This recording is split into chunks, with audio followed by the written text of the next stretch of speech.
प्रिय विद्यार्थियों, आपको याद होगा कल राजा श्यामानंद ने लुट्टन सिंह पहलवान को कुछ पैसे देकर के कहा कि जाओ अपने घर जाओ। 10 रुपये का नोट दिया और उसको घर जाने के लिए कहा, क्योंकि उसने चांद सिंह से टक्कर ली थी और राजा को भी विश्वास नहीं था कि ये चांद सिंह को हरा पाएगा, और इसलिए राजा ने उसको 10 रुपये का नोट देकर के कहा कि जाओ मेला देकर अपने घर जाओ। परंतु होना कुछ और ही था। आगे बढ़ते हैं।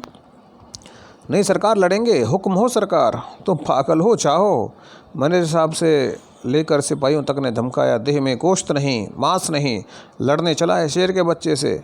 सरकार इतना समझा रहे हैं, राजा इतना समझा रहे हैं, दुहाई सरकार, पत्थर पर माथा पटक कर मर जाऊंगा, मिले हुक्म। वह हाथ जोड़कर गिड़गिड़ाता रहा था।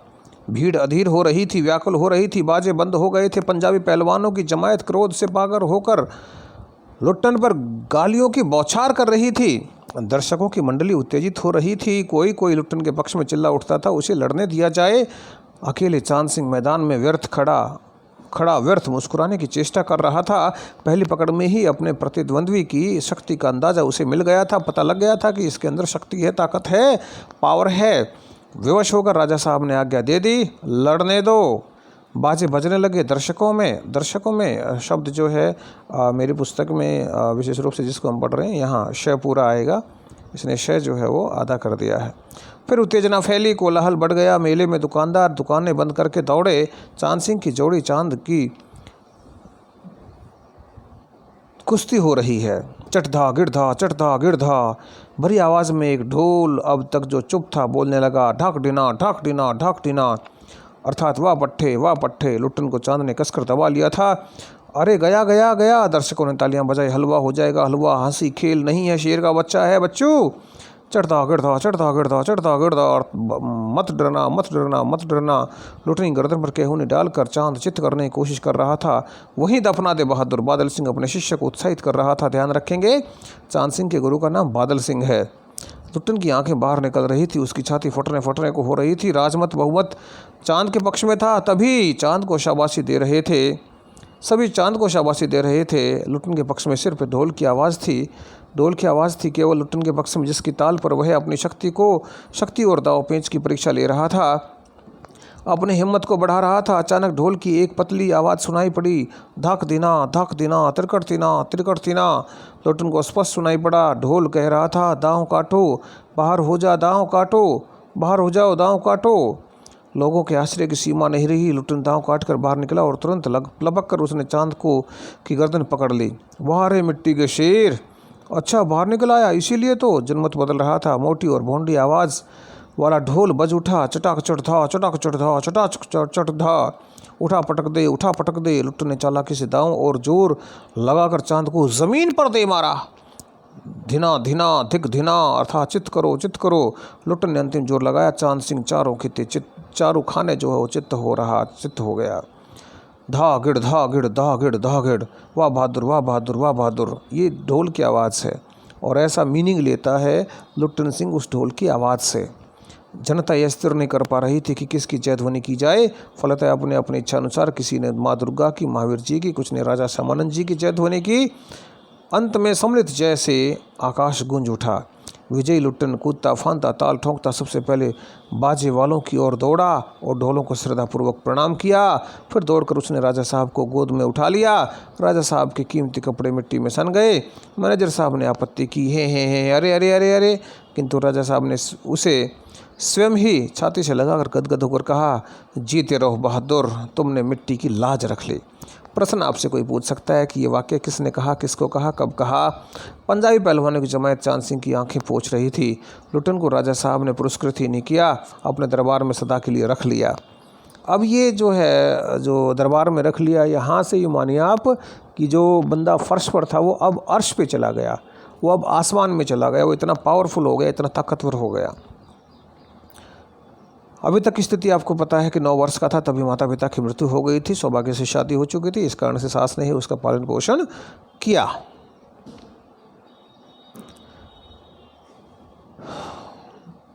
तब से लुट्टन राज पहलवान हो गया और राजा साहब उसे लुट्टन सिंह पहलवान कहकर पुकारने लगे। राज पंडितों ने मुँह बिचकाया, हुजूर जाति तो इसकी निम्न है और आपने इसे रख लिया, ऐसे ऐसे कह रहे थे। मैनेजर साहब क्षत्रिय थे, क्लीन शेव्ड, चेहरे को संकुचित करते हुए अपनी शक्ति लगाकर नाक के बाल उखाड़ रहे थे। चुटकी से अत्याचारी बाल को रगड़ते हुए बोले, हाँ सरकार, यह अन्याय है। राजा साहब ने मुस्कुराते हुए सिर्फ इतना ही कहा, उसने क्षत्रिय का काम किया है। उसी दिन से लुट्टन सिंह पहलवान की कीर्ति दूर दूर तक फैल गई। पौष्टिक भोजन और व्यायाम तथा राजा साहब की स्नेह दृष्टि ने उसके प्रसिद्धि में 4 चांद लगा दिए। कुछ वर्षों में ही उसने एक एक कर सभी नामी पहलवानों को मिट्टी सूंघा कर आसमान दिखा दिया। काला खां नाम का जो पहलवान था, उसके संबंध में यह बात मशहूर थी कि वह ज्यों ही लंगोट लगाकर आली कहकर अपने प्रतिद्वंद्वी पर टूटता है, प्रतिद्वंद्वी पहलवान को लकवा मार जाता है। लुट्टन ने उसको भी पटक कर लोगों का जो भ्रम था, लोगों का जो संदेह था, वो दूर कर दिया।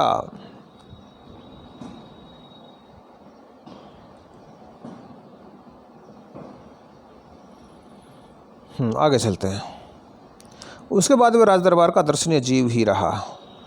चिड़ियाखाने में पिंजरे और जंजीरों को झकझोर कर बाघ दहाड़ता, हाँ हूँ सुनने वाले कहते, राजा का बाघ बोला।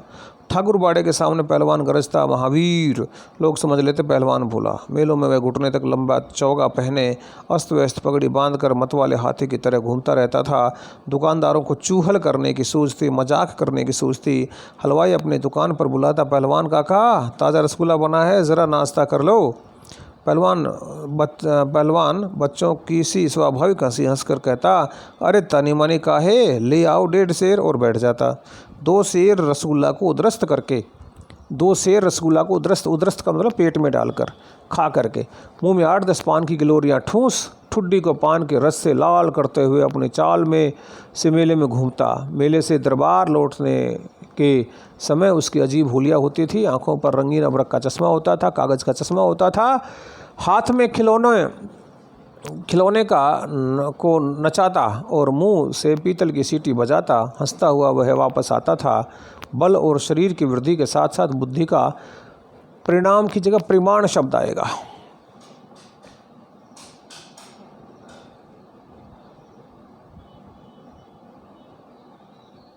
परिमाण, मापतोल।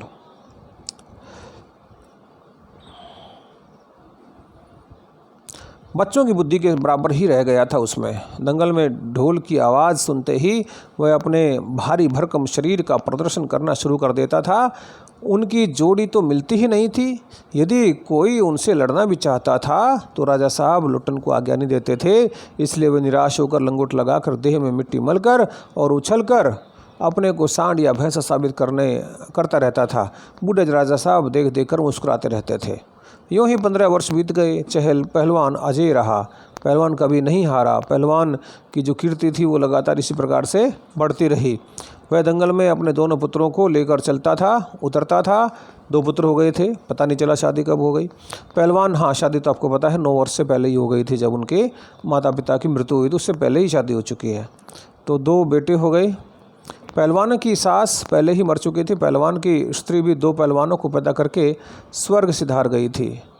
पहलवान की स्त्री भी मर चुकी है, ध्यान रखेंगे, पत्नी भी मर चुकी है।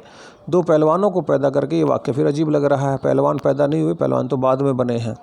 दोनों लड़के पिता की तरह ही गठीले और तगड़े थे। दंगल में दोनों को देखकर लोगों के मुंह में से अनायास ही निकल पड़ता था, वाह, बाप से बढ़कर भी निकलेंगे दोनों बेटे। दोनों ही लड़के राजदरबार के भावी पहलवान घोषित हो चुके थे। भावी का मतलब भविष्य के, अतः दोनों का भरण पोषण दरबार में ही हो रहा था। प्रतिदिन प्रातःकाल पहलवान स्वयं ढोलक बजा बजा कर दोनों से कसरत करवाता। दोपहर में लेटे लेटे दोनों को सांसारिक ज्ञान भी देता।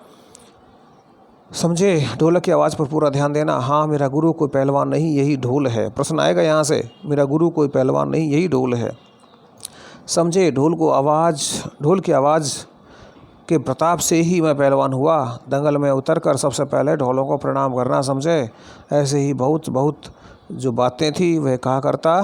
फिर मालिक को कैसे खुश रखा जाता है, कब कैसा व्यवहार करना चाहिए आदि की शिक्षा भी वह नित्य दिया करता था।